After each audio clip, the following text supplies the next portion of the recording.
Sikubingelele sikwamukele ke phinaphila wethamele khona i1 KZN TV mbukeli ke igama lami nguphiwe ngwakwamthembu njengoba sikhuluma nawe sihamba ke nesikhondla senkaphane RBIDZ okuyinkaphani ke esijwayele kakhulu ukuthi siyibone isondela kakhulu endaweni zomphakathi njengoba sekuyilesi sikhathi kuyisikhathi lapho khona bephume umkhankaso wokuqhuquzela ke abafundi ukuthi bekwazi ukuthi bakhethe ngendlela ke ebalekile nendlela ke ezokwazi ukuthi ke ibasize nakwekusasa uma ngabe sekukhulunywa ke ngezimo ezithinta ke imfundo ephakeme sizokhuluma nabo ke ikakhulukazi abebeyingxenye yalolu hlelo siphinde sikhulume ke nabafundi njengoba kade bevakashele ke izikole ezimbili okuyimningi high school kanjalo ke nemgezeni siyafisa ke ukuthi kulolu suku uma ngabe sithi ke abakhulume sizwe ukuphawula okwahlukahlukene okuzokwendlalelwa ungqongqoshe wezokubusa ngokubambisana nendaba zomdabu kuzwelonke umhlonishwa uvele enkosini Hlabisa siyobathola uma ngabe sithi ke abakhulume. Ngifike ngihamba nophiko lwethu ngaphansi kukaCocta olubizwa ukuthi i-Municipal Infrastructure Support Agent sihambisana neRichards Bay IDZ inhloso yokuba sizohlangana nezingane zesikole eziku grade 12 no grade 11 ukuba kade sizobavulela amathuba emfundaze ekhona phakathi kwaleminyaka emibili sizobakhuthaza ke ukuthi njengoba sekuselinyanga ezintathu baqale ukubhala kuphela kwenyaka abazimisele kakhulu ukuze bakwazi ukuthi bafake izicelo bathole le mali ewumfundaze esikhathini samanje abantwana ngeke bayixolele ngokuthi mina ngivele ekhaya lihluphekayo ngoba baningi amathuba emfundaze akhona emphakathini yakithi sitheka singababizele edolobheni kodwa kasiye la bekhona ngoba intuthuko kufanele ibe njalo.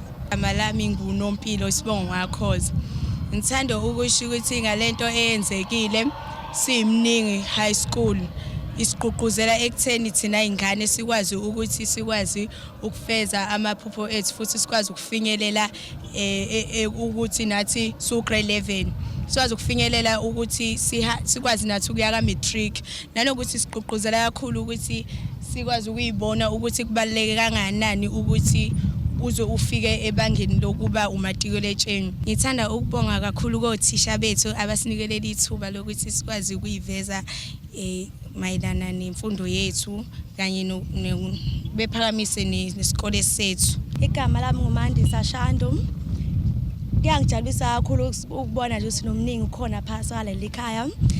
Sibonge ngumasipala kusixhasile ukuthi nasibe khona namhlanje siyajabula kakhulu kuyasiqhaqhuzela ukuthi nathi ngenilanga siyimisele nangonyaka ozasifike libanga sikulona siyathemba ukuthi nanizosiza into enhle njengalena ngiyabonga. Ngifisa nje uqale ngibongele abafundi basentambanana because intambanana ezinye nje zezindawo ezisemakhaya esinazo lapha eKhincetshwayo ukuthatha lama programs esiwayise direct endaweni zamakhosi sicabanga ukuthi ikona okuzosilekelela kakhulu ebantwini basemakhaya kanti ngoba bona bagcina bengenayo access ezintweni eziningi uma nje ungwalapha entambanana bathi abanayo even network so ke kukodwa lokho kuyakutshela ukuthi kunzima ukuthi be access i-internet kalula so ngokuza kwalama programs la nabo bayibona ukuthi bayingxenye ezinye zezingane ngoba bajwayele ukubona enzeka bathenzeka kakhulu endaweni esemadrobheni because thina njengeKhincetshwayo sike sayenza but siyenzele khona edrobheni so ukuza kubona emakhaya nabo bayabona ukuthi nabasele ngaphandle especially ke beyindawo vele esibonayo ukuthi indawo engamakhaya amakhulu ecishe ifane nendawo zasenkandla so ukuza kubona nje sithokozelana nokuthi uMinister wakaCocta esukele eze ebantwini ezobona izingane ukuthi zenza kanjani esikoleni nesikole lokuthi ezikutholile namhlanje ekuthiwa akumele ukuthi nekwenza ukuze ithole amathuba angcono zizokulandelela zikwenze kanjalo sithembe kakhulu kodwa uprincipal because bona kulula ukuthi nebexhumane nathi once kwaba ukuthi uRBIDZ khona ukukhiphayo bayobe sebebatshela ukuthi abafundi sebenga-apply. Lama programs siyawajabulela kakhulu ngoba ayasilekelela nakuba i-education department inawo ama-programs kodwa uthola ukuthi ezinye iy'ngane asikwazi ukuyifikisa khona lapho kufanele ziye khona njengoba beza la emphakathini beza la iy'ngane ey'khona kusisiza kakhulu ukuqwashisa iy'ngane ngokuthi yini okufanele ziyenze ku-eda kulokhu thina sibafundisa khona babone ukuthi ngempela lento esho ukuthi shikhona bese bekwazi nabo ukuthuthuka baphokophele phambili. Inselelo esiye sibhekane nayo eyokuthi iy'ngane uthola ukuthi ezasemakhaya kakhulukazi njengalezi zethu azinakho okunye lapho ifunda khona ukuthi yini efuna ukuyenza empilweni kudingeka thina bothisha senze lokho. So lama programs ayasisiza ke manje kuthenene avula imiqondo yabo enza ukuthi babone ukuthi kanti umuntu unekho angaba nekhono lokwenza ukuthi angaba nekhono lokwenza ukuthi basuke kule msebenzi nokufunda nje ukuthi ingane ye university ingazi ukuthi izofundani bisifika ithatha noma yini nje bese siba nama graduates ahleze emakhaya kanti ukunikezwa lama skills ukuthi ngawenza lama skills nalawa kuyayisiza manje ukuthi ikwazi ukukhetha kahle ibone ukuthi isiphi iskill engasithuthukisa ukuze futhi ikwazi ukuqhubekela phambili noma ithola umsebenzi ngaso. Engifundile namhlanje ukuthi kumele ubuke imfundo ngenye i-side view. Okay. Kumele uvuleleke, uvule ingqondo yakho khona uzokwazi ukubona i-future yakho. Kuningi ke mina ke ebengivaleleke khona ngafika la ngafika ngavuleka amehlo. Okunye bese ngikuzwa kangcono ukuthi yabo ziningi indlela esingasizakala ngazo. Indlela ukuthi singa-apply kanjani ama-skills kulokhu esikufisayo yabo because mina bengifisa ukuba i-neurologist kodwa phela bengazi ukwenziwani lapho kwasha kwacima manje lana ke basitshelile ukuthi kunama-applied skills abasiza ngakho kwi-MISA nakwi-Richards Bay IDZ. Sibongile kakhulu kusizile ukufika la ngoba okunye besingakwazi esokukhona ke ukuthi sikwazi ukufunda kahle sibone nanokuthi kubaleke kangakanani ukufunda. Ngibonga kakhulu ngeprogram esithe yenzeka la siyathemba kakhulu ukuthi ingane zethu zizosizakala kukho konke kade kukhulunywa kuyilekelela kakhulu ekuthanini zikwazi ukukhetha kahle ama-career choices as they are going back to ezikoleni.